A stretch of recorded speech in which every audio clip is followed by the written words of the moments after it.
Halo Sobat BMKG, kembali lagi dalam tayangan update informasi cuaca untuk berbagai wilayah di Indonesia yang berlaku Senin 15 Desember 2025 bersama saya Sally Brilian. Berikut informasi selengkapnya.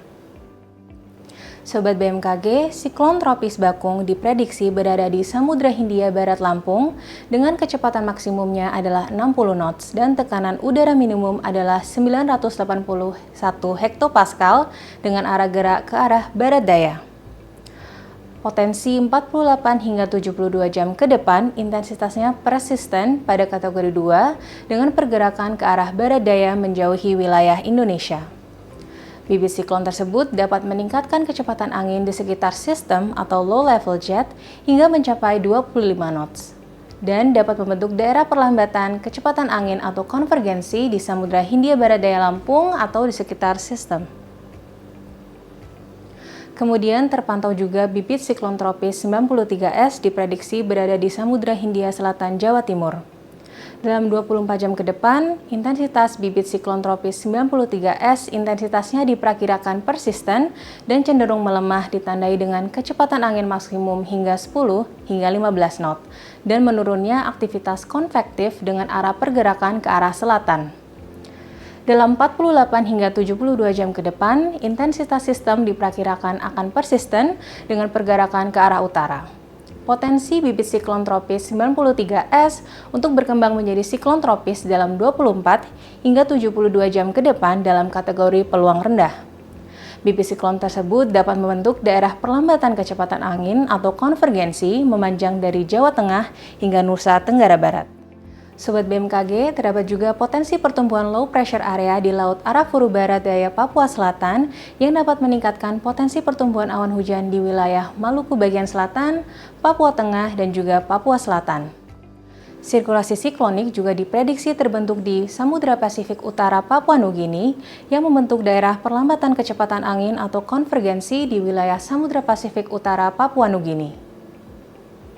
Daerah konvergensi lainnya memanjang dari Selat Malaka hingga Riau, Laut Natuna hingga Kepulauan Riau, di Laut Jawa, Kalimantan Utara, Laut Sulu, dan Laut Arafuru. Daerah pertemuan angin atau konfluensi terpantau di Laut Jawa, Selat Makassar bagian selatan, Laut Arafuru, dan Laut Halmahera. Kondisi tersebut mampu meningkatkan potensi pertumbuhan awan hujan di sekitar bibit siklon tropis, low pressure area, sirkulasi siklonik, dan di sepanjang daerah konvergensi atau konfluensi tersebut.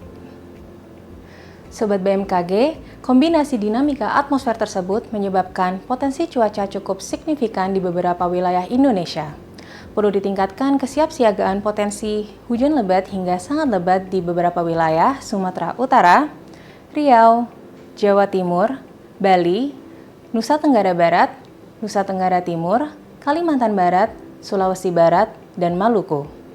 Sedangkan untuk potensi hujan sedang hingga lebat berada di beberapa wilayah yang berwarna kuning. Sobat BMKG, untuk perakiran cuaca di kota-kota besar lainnya, berikut informasi selengkapnya. Untuk bagian barat Indonesia diwaspadai terdapat potensi hujan petir di Palembang, Surabaya, Pontianak, dan Banjarmasin. Potensi hujan sedang di Medan. Terdapat juga potensi hujan ringan di sebagian besar Sumatera, Semarang, Yogyakarta, Palangkaraya, Tanjung Selor, dan Samarinda. Serta potensi berawan tebal di Banda Aceh, Serang, Jakarta, dan Bandung. Untuk bagian timur Indonesia diwaspadai terdapat potensi hujan petir di Palu. Terdapat juga potensi hujan sedang di Gorontalo, Mamuju, dan Jayawijaya. Terdapat juga potensi hujan ringan di Bali dan Nusa Tenggara, Manado, Makassar, Kendari, Ambon, dan sebagian besar Papua. Dan juga terdapat potensi berawan tebal di Ternate. Sobat BMKG, demikian informasi yang dapat kami sampaikan. Pastikan untuk selalu memperbarui informasi cuaca melalui website bmkg.go.id dan media sosial kami di @infobmkg. Terima kasih untuk perhatiannya dan sampai jumpa.